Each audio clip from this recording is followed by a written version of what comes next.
So I got an educated prediction today about the LGBT movement, and well, it's something I've been thinking about for a while now, and I wanted to share it with our listeners on Disruptarian Radio. I'm Ryan Dickey Thompson, and this is actually based on a blog post I wrote recently. And I'm Jorge Gonzalez, joining my good friend Ryan here on Disruptarian Radio. Man, when I read that blog post of yours, trans will cool off in 5 years. That's a pretty bold statement to make these days. I mean, you're really putting yourself out there with that one, right? Yeah, it definitely goes against the mainstream narrative for sure. But that's kind of what we do here, We talk about cultural trends that most people aren't really willing to address head on. Absolutely. And that's what I love about this show. We're not afraid to look at what's actually happening in society and, call it how we see it. So today we're diving into this whole idea that the trans movement might be reaching its peak and why that might be happening. It's going to be fascinating. Exactly. And I want to be clear to our listeners, this isn't coming from a place of, hatred or anything like that. It's more about observing how cultural movements tend to rise and fall over time. And I think we're starting to see some signs that this particular movement might be cooling down soon. So the thing about identity movements, they tend to follow these patterns, right? They rise, they peak, and then they kind of fall off. And what I'm seeing with the trans movement is, well, it feels like we're approaching that peak, Totally. And I think what's really important here is distinguishing between, actual gender dysphoria, which is a real condition that affects a small percentage of people, and this social phenomenon we're seeing now. Because there's a huge difference, right? Yeah, absolutely. The medical community has recognized gender dysphoria for decades. It's a legitimate psychological condition where someone feels this deep disconnect between their biological sex and their gender identity. But what's happening now seems different somehow. Right. It's like we've gone from this rare condition to something that's almost, and I don't want to sound insensitive here, but almost like trendy, especially among younger people. The numbers just don't add up when you look at historical data. That's exactly it. We're seeing this explosion of people, particularly teenagers and young adults, who are suddenly identifying as trans or non-binary or one of dozens of new gender identities. And it's happening so quickly that it's hard not to wonder if there's something else going on. And this is where social media comes into play in a major way. Kids today are so immersed in these online spaces where certain identities get massive attention and validation. If you're a teenager looking for your place in the world and you see all this positive reinforcement around a particular identity, that's incredibly powerful. Right, and when you're young and trying to figure out who you are, which we all go through, it's natural to try on different identities. The problem is that now we're encouraging permanent medical interventions for what might be, for many kids, just a normal phase of development and self-discovery. Exactly. In previous generations, kids might have gone through goth phases or punk phases or whatever, and parents would kind of roll their eyes and wait it out. But now we're talking about puberty blockers and surgeries that can have lifelong consequences. That's a whole different level of commitment to what might just be a passing identity. And I think that's why we're going to see a correction, not because anyone's against trans people living their lives, but because society eventually tends to find equilibrium. And right now, we're definitely not in equilibrium. So here's the thing about social media. It's completely changed how kids view themselves. I mean, these platforms have basically turned identity into like a form of currency. You know what I mean? Oh, absolutely. TikTok, Instagram, YouTube, they've created this environment where your identity can literally be monetized. It's not just about who you are anymore. It's about how many likes, how many followers, how many views you can get from being that person. And unfortunately, being transgender or non-binary has become one of those identity packages that gets a lot of attention right now. Right. And that's not to say people aren't genuinely experiencing these feelings, but we've seen this kind of viral spread of behaviors before. Like, remember when we were talking about all those dangerous social media challenges? Yes, I was just thinking about this. The Tide Pod Challenge, right? Kids were literally eating laundry detergent for views. Or that Benadryl challenge where they were taking dangerous amounts of allergy medication to hallucinate. And parents were freaking out, rightfully so. Those trends were obviously dangerous, and they died out pretty quickly once adults caught on. But this is different somehow. It's wrapped in this language of like civil rights and authenticity, which makes it harder to question. Exactly, exactly. And look, I'm not comparing being transgender to eating Tide Pods. That would be ridiculous. What I'm saying is that social media has this incredible power to normalize and spread behaviors among young people who are still figuring themselves out. There's this contagion effect. Yeah, and studies have actually shown this kind of social contagion with other behaviors like eating disorders, suicide, even happiness spreads through social networks. So is it that much of a stretch to think identity could work the same way? Not at all. And what's really interesting is how these platforms create these echo chambers. Once you watch one video about questioning your gender, the algorithm feeds you dozens more, and suddenly you're immersed in this world where it seems like everyone is going through the same thing, and it's presented as the answer to all your teenage confusion and discomfort. Which is something every teenager experiences, right? I mean, puberty is awkward and uncomfortable for everyone. I hated it. But now there's this ready-made explanation that says, hey, if you feel uncomfortable in your body, maybe you're in the wrong one. Right. And for a tiny percentage of people, that might be true. But for most kids, puberty just sucks. It always has. But now, instead of being told, this is a phase, you'll get through it, they're being told by influencers, many of whom are paid through sponsorships and partnerships, that maybe their discomfort means something much more significant. So, let's talk about something that's not getting enough attention in this whole conversation. The institutional support behind this movement. I mean, it's not just happening organically, is it? Oh no, not at all, not at all. What we're seeing is literally billions, and I mean billions, of taxpayer dollars being pumped into DEI initiatives, gender identity programs, and LGBT marketing grants over the last decade. This isn't just kids on TikTok discovering themselves. There's a massive financial engine behind it all. And that's something I don't think many parents even realize when their kid comes home with like a new pronoun worksheet or whatever. Exactly. And what's really fascinating is how these government funds create this ecosystem. So the money flows to organizations. These organizations create content, hire influencers, develop school programs, and then suddenly it feels like this massive groundswell of support. But it's actually, being manufactured through this funding pipeline. I remember when Zuckerberg admitted in that congressional testimony that Meta was actually censoring posts because the government was putting pressure on them. That was pretty eye-opening, wasn't it? Completely eye-opening. And it wasn't just about COVID or elections like most people think. This extended into gender identity discussions too. The algorithms on these platforms were literally being manipulated to promote certain viewpoints and suppress others. So if you're a teenager spending hours on these platforms, you're getting this curated reality that makes the trans movement seem much, much larger than it actually is. So what you're saying is like there's kind of this artificial amplification happening? 100%. Think about it like this. When a platform decides to put a rainbow flag button on everyone's profile for Pride Month, or when the algorithm decides to show you 10 trans coming out videos in a row, that's not neutral. That's engineering a specific kind of social contagion. And when those decisions are influenced by government pressure or funding, well, that's not organic cultural evolution anymore. And this is happening in schools too, right? I mean, my kid's school has all these gender programs now that weren't there when I was growing up. Absolutely, and those programs aren't free. They're funded through grants, through tax dollars, through institutional budgets. Schools get money for implementing certain types of curriculum. Teachers get professional development credits. Universities get research grants. There's this entire economic infrastructure that has sprung up around gender identity education and affirmation. So what happens if that money disappears? That's the million-dollar question, isn't it? Or I should say the billion-dollar question. When the funding dries up, when the algorithmic preference stops, what happens to this movement that's been artificially inflated? I think we're about to find out.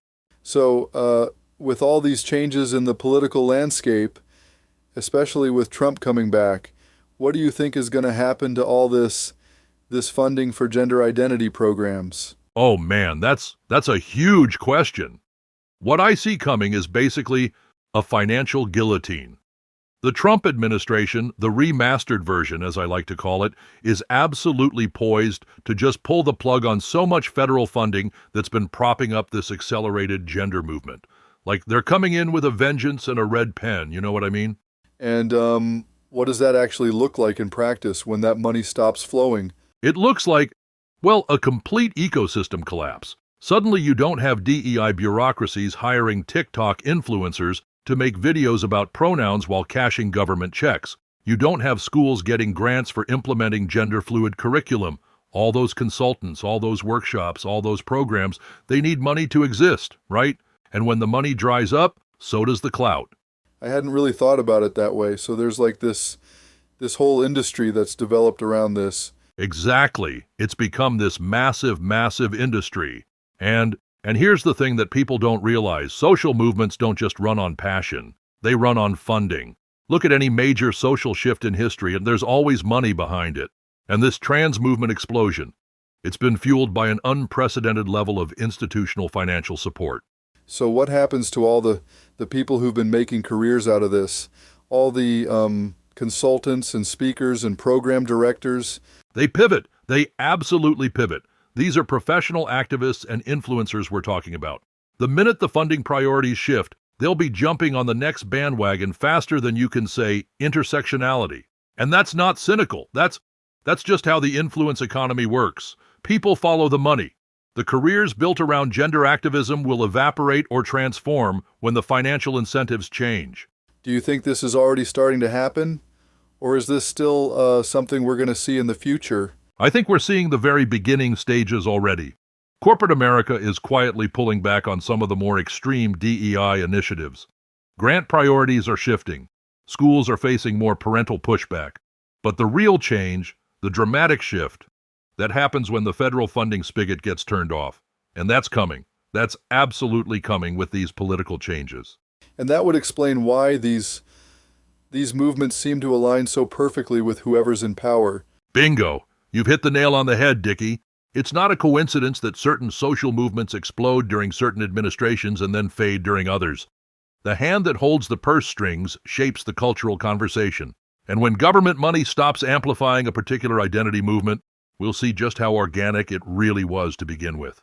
So, we've been talking about all this funding and the impact it's had, but I'm curious, where are we seeing the most pushback against these transgender policies already happening?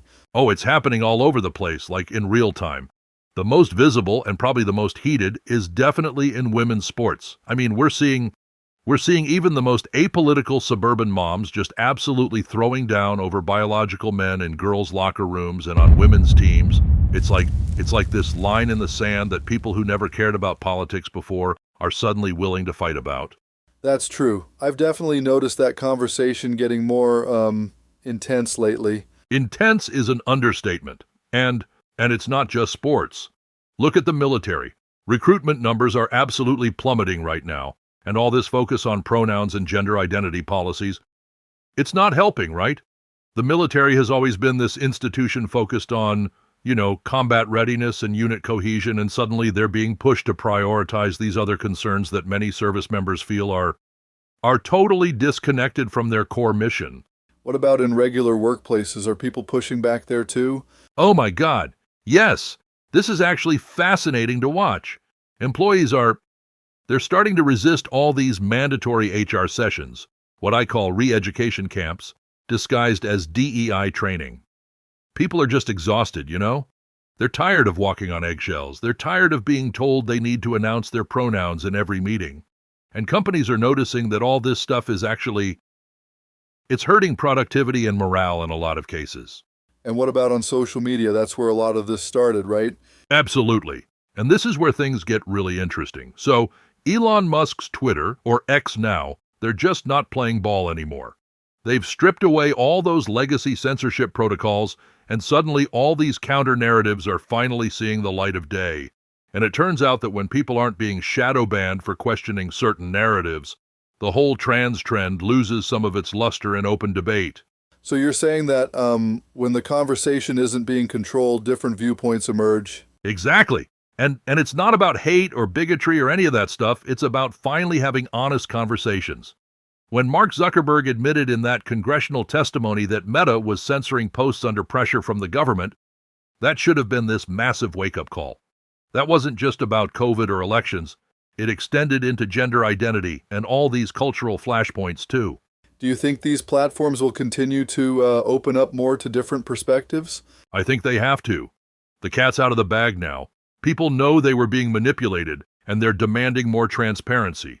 And interestingly, as these platforms become more open to debate, we're seeing the real-time impact of what happens when artificial signal boosting stops. Suddenly, the narrative isn't so one-sided anymore, and people feel more comfortable expressing doubts or asking questions they were afraid to ask before. So, I've been meaning to ask you about the actual numbers behind all this. Like, how much has LGBT identification actually exploded in recent years?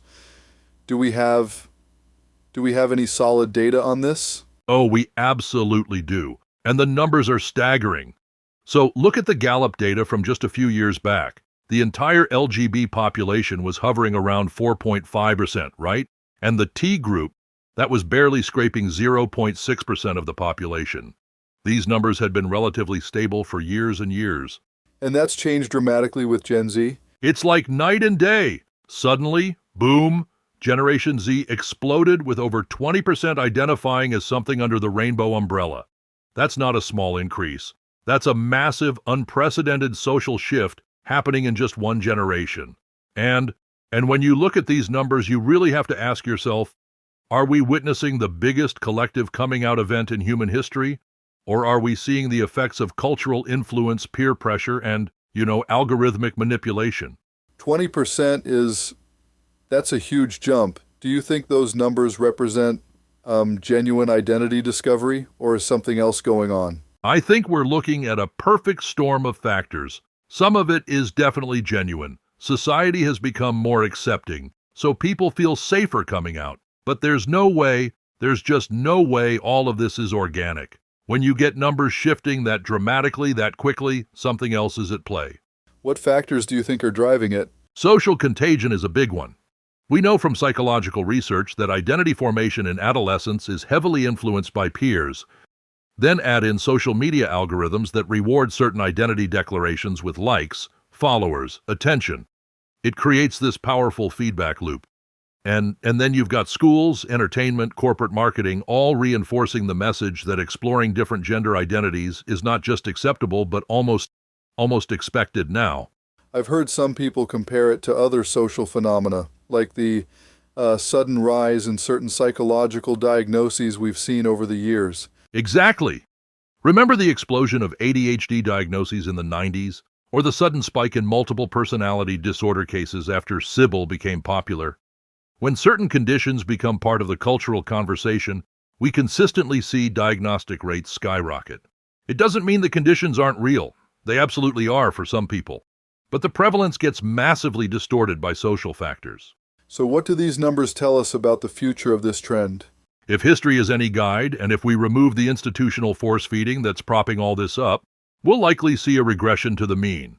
That's not a political statement. It's just sociology. Trends inflate, and then they deflate. The pendulum swings back. I suspect in 5 years we'll see those numbers drop considerably closer to historical averages. So, I've been thinking about this whole cultural movement thing. Do you know about that concept in statistics, regression to the mean? How does that apply to what we're seeing with, the transgender movement? Absolutely. Regression to the mean is actually perfect for understanding what's happening right now. It's this powerful sociological concept that basically says extreme situations tend to normalize over time. And I think that's exactly what we're going to see with the transgender movement in the coming years. When any cultural trend swings really far in one direction, there's almost always this natural correction that follows. Is that something we've seen with other social movements throughout history? Oh man, all the time. Look at any major cultural revolution or movement. They all follow this similar pattern, right? There's the initial spark, then rapid acceleration, then this peak where things get really intense and sometimes even extreme, and then there's this cooling off period. Think about the sexual revolution of the 60s, punk rock in the 70s, even things like the temperance movement way back when. They all had their moment where they dominated the conversation, and then society found its new equilibrium. So you're saying the transgender movement is just following a natural sociological pattern? Precisely. And it's important to note that this isn't about erasing anyone's humanity or dismissing real transgender people. The pendulum swing theory doesn't mean the entire concept disappears. It means the cultural hysteria around it cools off. The truly transgender will remain, as they absolutely should, with dignity and respect, but the mass cultural phenomenon aspect will likely fade. What do you think this normalization might look like over the next few years? I think we'll see several phases. First, there'll be this growing fatigue with the more extreme elements. People are already getting tired of walking on eggshells about pronouns or worrying about saying the wrong thing. Then you'll probably see more detransitioners speaking out, creating a counter-narrative. And as funding dries up, as we discussed earlier, you'll see less institutional reinforcement. Do you think there will be a backlash or more of a quiet fading away? A bit of both, honestly. The conversation will shift from affirm at all costs to more nuanced approaches. Parents will ask more questions before greenlighting medical interventions for their kids. Medical professionals will likely adopt more cautious protocols. It won't be this dramatic rejection so much as society collectively taking a deep breath and saying, okay, let's slow down and think this through. And where do we land after all of this plays out? My prediction is that in about 5 years, we'll see a much more balanced approach. The true cases of gender dysphoria will still be treated with compassion, but the social contagion aspect will have diminished significantly. The pendulum won't swing all the way back to intolerance, that's not what this is about, but it will find a more sustainable middle ground based on reality rather than ideology. So, looking into the future a bit, what do you think the landscape for transgender rights and cultural attitudes might actually look like in like 5 years from now? That's a fascinating question, and I've been thinking about this a lot lately. I believe we're going to see this kind of new equilibrium emerge, right? Like, the rights that have been established won't completely disappear, but the cultural temperature will definitely cool down.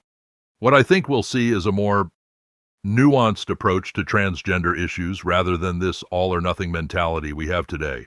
Do you think there will still be the same level of visibility for transgender people in media and culture? Almost certainly not, Dickie. Media follows attention, and attention follows money, you know?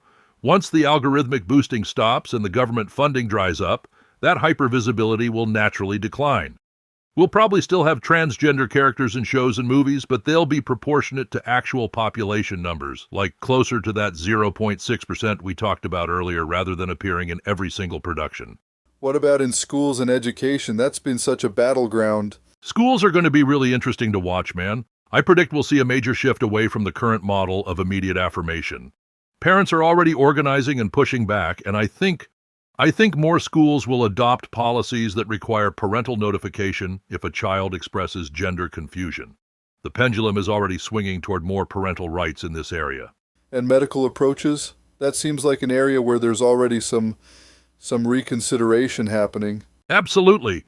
The medical establishment is going to undergo a serious reckoning. Look at what's happening in Europe already. Countries like Sweden, Finland, and the UK have already dramatically scaled back puberty blockers and surgeries for minors. The US is just lagging behind, but it's coming. In 5 years, I predict we'll see much stricter protocols, longer waiting periods, and more comprehensive psychological evaluation before medical interventions. The era of fast-track transitions will be looked back on with serious concern. Is there a risk that some of these changes might go too far in the other direction? That's always the risk with cultural corrections, right? But I think what we're heading toward is actually just common sense. The reasonable middle ground where we acknowledge that gender dysphoria is real for some people, while also recognizing that rushing vulnerable teenagers into life-altering medical decisions without proper evaluation isn't compassionate, it's dangerous. The future landscape will probably be more protective of children while still respecting adults' autonomy to make their own choices. What about culturally? How do you think everyday people will be talking about this in 5 years? I think the everyday conversation will become way less charged, man. Like, people will feel more comfortable asking questions that today would get them labeled as bigots. The constant fear of cancellation for questioning any aspect of transgender ideology will fade. Most people will return to a live and let live attitude toward adults while maintaining healthy protection for children. And you know what? I think many in the gay and lesbian community might actually welcome this cooling off period too. Many feel their own distinct issues have been overshadowed by the T in LGBT. So you're really confident in this cooling off prediction? I am, Dickie. Not because I want anyone to lose their rights or dignity, but because cultural movements that rise this rapidly and reach this level of intensity simply cannot sustain themselves indefinitely. The future landscape will be more balanced, more evidence-based, and ultimately more sustainable for everyone involved. So, as we start to wrap up this conversation, what would you say are the key takeaways that our listeners should really consider about this whole situation? Well, look, I think it's super important that we emphasize something here, right? This isn't about denying respect to people who genuinely experience gender dysphoria. That's not what this is about at all. Those individuals deserve dignity and compassion, you know what I mean? But at the same time, we have to question whether what we're seeing now is sustainable as a cultural phenomenon. I completely agree with that distinction. It seems like we need to separate the authentic experiences of a small group from what might be more of a socially influenced trend. Exactly. And I think that's the heart of it, man. The cooling off period that's coming isn't going to erase transgender people. They've always existed and always will. But the cultural apparatus that's been built around it, the institutional support, the algorithmic boosting, all that stuff is probably going to fade and will return to something more balanced. For anyone listening who might be interested in diving deeper into this topic, where would you suggest they start their own research? You know, I'd recommend people look at the actual data. Check out studies from places that don't have political skin in the game. Look at what's happening in European countries that were ahead of the curve on this stuff and are now pumping the brakes. And definitely check out the blog post on Disruptarian.com that inspired this conversation. It's got links to a ton of resources. Well, that's all the time we have for today on Disruptarian Radio. Thanks so much for joining us, and we'd love to hear your thoughts on this topic. Absolutely. And remember, we're all just trying to figure this stuff out together. Be good to each other out there, folks. Until next time.